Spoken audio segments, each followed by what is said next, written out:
Oh, hey, my little kittens. I hope you all are doing amazingly well. In this video, I'm going to share 5 tips with you, which are the unique ways of toppers to study. Tip number 1, they read a lot of textbooks. Now, it's important that you go through your short notes, handwritten notes, but solely depending on them is not sufficient at all. So, whenever you are reading a chapter, you should always read a textbook first, okay?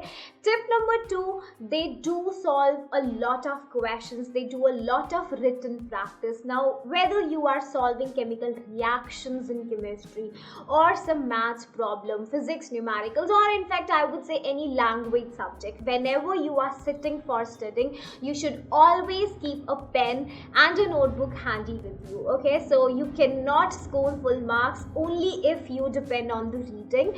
You go through the topics, you have to do written practice. That is a must, okay? Tip number 3, they always analyze their mistakes and they appear in the sample papers. They take up the mock papers and then they see what mistakes we are doing, and time management is equally important. So unless you solve mock papers, your preparation is not 10 on 10, okay? Tip number 4, they never compromise with their sleep cycle. So a lot of you are having a myth that if we study overnight, then we're gonna become a topper, we will be scoring full marks. This is not how it works. Mahatma Gandhi once said that health is the real wealth and not pieces of silver or gold. So just compromising with your body is gonna give you more of the physical as well as mental stress.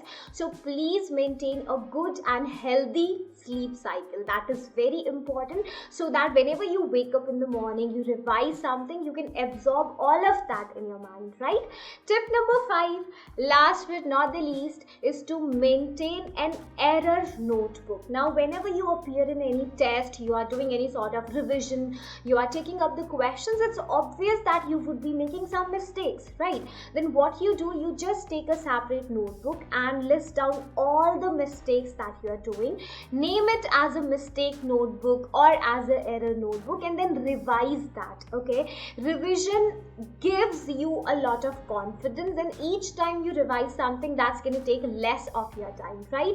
So follow all these 5 amazing tips and you still have a chance to rock in your term 2 exams. All the very best, and always have a smile on your face, right? Bye bye.